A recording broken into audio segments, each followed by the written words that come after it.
La colère et la pitié de Dieu. Tu me diras, pourquoi fait-il donc encore des reproches? Qui peut en effet résister à sa volonté? Mais toi, homme, qui es-tu pour entrer en contestation avec Dieu? L'objet dira-t-il à celui qui l'a façonné, pourquoi m'as-tu fait ainsi? Le potier n'est-il pas le maître de l'argile pour faire avec la même pâte un ustensile d'un usage noble et un ustensile d'un usage méprisable? Que dire si Dieu, voulant montrer sa colère et faire connaître sa puissance, a supporté avec une grande patience des vases de colère tout prêts pour la perdition? Et que dire s'il a voulu faire connaître la richesse de sa gloire envers des vases de compassion qu'il a d'avance préparés pour la gloire? Ainsi il nous a appelés non seulement d'entre les Juifs, mais encore d'entre les non-Juifs.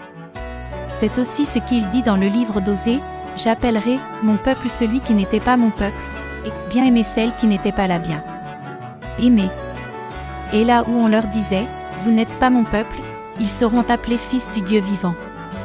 Ésaïe, de son côté, s'écrie au sujet d'Israël, même si les Israélites, de par leur nombre, étaient pareils au sable de la mer, un reste seulement sera sauvé. En effet, le Seigneur accomplira pleinement et rapidement sa parole avec justice, en effet le Seigneur accomplira rapidement sa parole sur la terre. Et comme Ésaïe l'avait prédit, si le Seigneur de l'univers ne nous avait pas laissé une descendance, nous serions devenus comme Sodome, nous aurions été semblables à Gomorrhe. Israël et le salut par la foi. Que dirons-nous donc? Des non-juifs qui ne recherchaient pas la justice ont obtenu la justice, celle qui vient de la foi, tandis qu'Israël, qui cherchait une loi de justice, n'est pas parvenu à cette loi. Pourquoi? Parce qu'Israël l'a cherchée non par la foi, mais par les œuvres de la loi.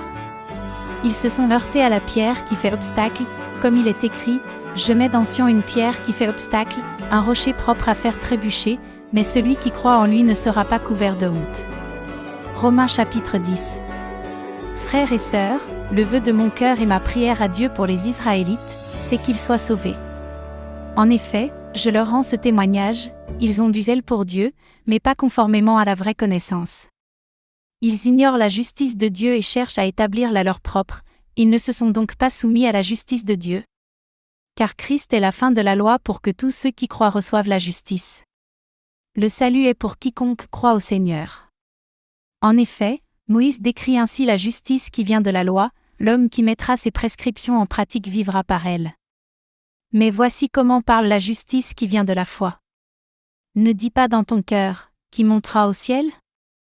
Ce serait en faire descendre Christ. Ou, qui descendra dans l'abîme? Ce serait faire remonter Christ de chez les morts. Que dit-elle donc? La parole est tout près de toi, dans ta bouche et dans ton cœur. Or cette parole est celle de la foi, que nous prêchons. Si tu reconnais publiquement de ta bouche que Jésus est le Seigneur et si tu crois dans ton cœur que Dieu l'a ressuscité, tu seras sauvé. En effet, c'est avec le cœur que l'on croit et parvient à la justice, et c'est avec la bouche que l'on affirme une conviction et parvient au salut, comme le dit l'Écriture. Celui qui croit en lui ne sera pas couvert de honte. Ainsi, il n'y a aucune différence entre le juif et le non-juif, puisqu'ils ont tous le même Seigneur, qui se montre généreux pour tous ceux qui font appel à lui. En effet, toute personne qui fera appel au nom du Seigneur sera sauvée. Mais comment donc feront-ils appel à celui en qui ils n'ont pas cru? Et comment croiront-ils en celui dont ils n'ont pas entendu parler? Et comment entendront-ils parler de lui, si personne ne l'annonce?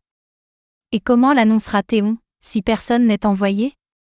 Comme il est écrit, qu'ils sont beaux les pieds de ceux qui annoncent la paix, de ceux qui annoncent de bonnes nouvelles. Mais tous n'ont pas obéi à la bonne nouvelle. En effet, Ésaïe dit, « Seigneur, qui a cru à notre prédication ?»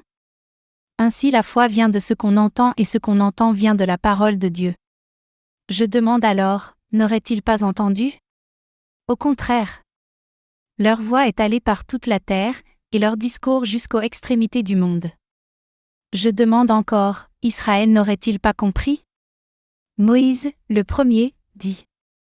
Je provoquerai votre jalousie par ceux qui ne sont pas une nation, je provoquerai votre irritation par une nation sans intelligence. Quant à Ésaïe, il pousse la hardiesse jusqu'à déclarer.